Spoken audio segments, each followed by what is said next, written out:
فدائے جانا قسط نمبر 2۔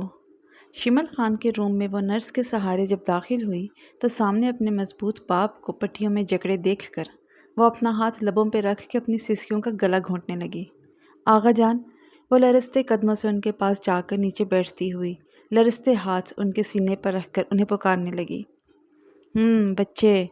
شمل خان اپنی بیٹی کی نم آواز سن کر اپنی آنکھیں کھول کر اسے دیکھنے لگے، جو اب ان کے چہرے پر ہاتھ رکھ کر انہیں دیکھ رہی تھی۔ کیوں آغا جان آپ باہر نکلے اس روم سے؟ آخر کیوں؟ اگر آپ کو کچھ ہو گیا تو میرا کیا ہوگا، آپ نے یہ سوچا ہے؟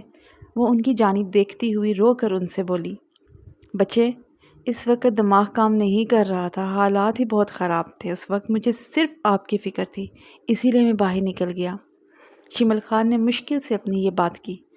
امشال ان کی بات پر انہیں خفگی سے گھورنے لگی۔ آغا جان، اگر آپ کو کچھ ہوتا تو میں مر جاتی۔ شکر ہے آپ ٹھیک ہے، بس اب جلدی سے ٹھیک ہو جائیں تو ہم یہاں سے بہت دور چلے جائیں گے، ان لوگوں سے بہت دور۔ وہ اپنی ناراضگی بھول کر اپنے آنسو صاف کرتے ہوئے بولی۔ شمل خان اس کی بات پر اسے دیکھنے لگے۔ نہیں بچے، یہ صحیح وقت نہیں ہے، ہم جہاں جائیں گے وہ لوگ ہمارے پیچھے آئیں گے، اتنی جلدی وہ ہمارا پیچھا نہیں چھوڑیں گے، اسی لیے میں نے تمہارا نکاح سلطان سے طے کر دیا ہے۔ شمل خان کے سلطان سے نکاح والی بات سن کر امشال کو لگا جیسے پورے ہاسپٹل کی در و دیوار ہلنے لگی ہو۔ وہ ساکت نظروں سے انہیں دیکھنے لگی۔ میرا نکاح سلطان انکل سے؟ نہیں، یہ نہیں ہو سکتا آغا جان۔ وہ پھٹی آنکھوں سے شمل خان کی جانب دیکھتی ہوئی بولی۔ بچہ، مجھے پتہ ہے یہ آپ کے لیے ایکسیپٹ کرنا بے حد مشکل ہے، لیکن یہ بہت ضروری ہے۔ ان خراب حالات میں آپ کے لیے کسی کا مضبوط سہارا ہونا بے حد ضروری ہے، اور آپ کے لیے مجھے سلطان سے بہتر سہارا کوئی نہیں لگا، شمل خان نے اسے سمجھاتے ہوئے کہا۔ امشال ان کی بات پر آنسو بہانے لگی۔ سلطان انکل سے نکاح، یہ سوچ کر اسے شرمندگی ہو رہی تھی۔ وہ کیسے اس رشتے کو قبول کرتی جسے اس نے ہمیشہ اپنے انکل کی طرح سمجھا تھا؟ ان سے کیسے وہ یہ رشتہ اس سے آگے سوچ کر اس کے رونگٹے کھڑے ہو گئے۔ یکدم سے اس کے لبوں سے ایک سسکی نکلی۔ تبھی روم کا دروازہ کھول کر سلطان عالم شاہ اندر داخل ہوئے، جنہیں دیکھ کر وہ بلکی اور تیزی سے اپنی جگہ سے اٹھی اور نرس کے سہارے باہر کی جانب قدم بڑھانے لگی۔ سلطان عالم شاہ اسے خاموشی سے خود کو نظر انداز کرنے پر سمجھ گیا شمل خان نے اس سے ان دونوں کے نکاح کی بات کی ہوگی جو وہ اسے نظر انداز کر رہی تھی۔ وہ اس کے اس رویے پر بے بس نظروں سے اسے وہاں سے روتے ہوئے نرس کے سہارے جاتے ہوئے دیکھنے لگے۔ امشال بیبی، بہت بارش ہو رہی ہے، آپ یہاں کیا کر رہی ہیں؟ چلے اندر چلتے ہیں ورنہ آپ کو ٹھنڈ لگ جائے گی۔ سلطان جب اس کے روم میں آئے تو اسے وہاں نہ پا کر وہ تیزی سے باہر نکلے اور سامنے سے آتی نرس سے اس کے بارے میں پوچھنے لگے۔ نرس کے باہر کی جانب اشارہ کرنے پر وہ اس کی لاپرواہی پر اس نرس پر ہی غصہ کرنے لگے، کیونکہ باہر بہت زیادہ طوفانی بارش ہو رہی تھی۔ پریشانی سے باہر نکلے تو سامنے اسے بارش میں بھیگتے ہوئے دیکھ کر آگے بڑھے اور اسے کندھوں سے پکڑ کر بولے، تو لگنے دیں ٹھنڈ، مرنے دیں مجھے، سلطان انکل آپ سے نکاح کرنے سے بہتر ہے میں مر جاؤں۔ وہ روتی ہوئی چیخ کر بولی۔ بارش کی وجہ سے وہ مکمل بھیگ چکی تھی اور سلطان عالم شاہ بھی اس وقت بھیگ رہا تھا۔ انہیں اس موسم سے شدید نفرت تھی، مگر پھر بھی وہ اس کی فکر میں بھیگ رہے تھے۔ بیبی ایسا مت کہو پلیز، یہ موت کی باتیں مت کرو۔ اگر اب میری زندگی میں کوئی اور مجھ سے بچھڑا نا تو میں اس بار ٹوٹوں گا نہیں بلکہ مر جاؤں گا۔ انہوں نے تڑپ کر اس کے بھیگے چہرے کو پکڑتے ہوئے نم آواز میں کہا۔ سلطان انکل، میں ایسا کیا کروں سب کچھ ٹھیک ہو جائے؟ ایسا کیا کروں، کیسے منع کروں آغا جان کو نکاح سے؟ کیونکہ میں نے ہمیشہ آپ کو صرف ایک انکل کی نظر سے دیکھا ہے۔ بھلے آپ سے خون کا رشتہ نہیں ہے، لیکن میں نے اپنے اور آپ کے درمیان ایک احترام کا رشتہ بنایا تھا، اپنے اور آپ کے درمیان ایک اپنائیت کا مقام بنایا تھا۔ پھر آپ بتائیں کیسے میں کوئی دوسرا رشتہ قبول کر لوں؟ وہ اپنی نیلی سمندروں جیسی خوبصورت آنکھوں کو ان کی سیاہ چمکیلی آنکھوں میں ڈال کر بولی۔ سلطان عالم شاہ اس کی بات پر اپنے ہاتھ اس کے چہرے سے ہٹا کر اسے دھندلی نظروں سے دیکھنے لگے۔ بیبی، ہم چاہ کر بھی یہ حالات نہیں بدل سکتے۔ اگر تم نے شمل کو مجھ سے نکاح کرنے سے انکار کر دیا تو وہ ٹوٹ جائے گا، ان کی حالت مزید بگڑے گی اور وہ ڈر کے مارے ان لوگوں کو سوچ کر اس راہ پر نکل جائے گا جس پر ہم اسے کبھی نہیں دیکھ سکتے ہیں۔ تو منع مت کرو، جو چل رہا ہے اسے چلنے دو۔ سلطان کی بے بسی اس کے لہجے میں پنپ رہی تھی۔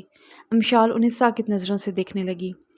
سلطان انکل، ہمارا رشتہ بدلتے ہی سب کچھ بدل جائے گا، وہ پیار بھی بدل جائے گا جو میں آپ سے کرتی ہوں، ہمارے درمیان ایک دیوار حائل ہو جائے گی، ہم اس طرح محسوس نہیں کریں گے جس طرح ایک بھائی، ایک تایا، ایک باپ کی طرح میں پہلے آپ کی موجودگی، آپ کے قریب رہتے ہوئے محسوس کرتی تھی۔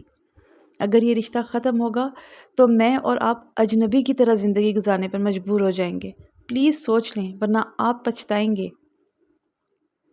وہ انہیں ان باتوں کو سامنے لا کر جن سے انہیں آگے آنے والی زندگی میں مشکلات ہوگی آئینہ دکھانے لگی تو وہ ان سب باتوں کو سوچ کے اپنے سینے پر اٹھتے درد سے تڑپ کر رہ گئے۔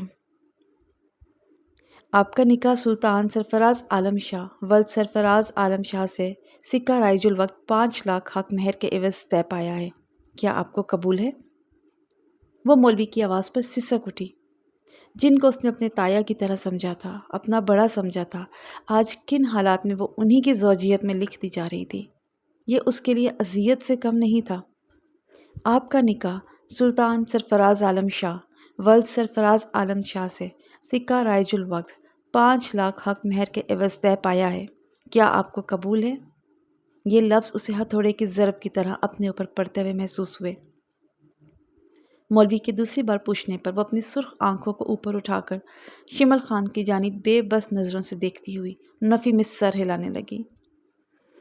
شمل خان کے اشارہ کرنے پر وہ نم آنکھوں سے سلطان عالم شاہ کی جانب دیکھنے لگی، جو اس کی بے بس نظروں کو دیکھ کر نظریں چرا کر رہ گئے۔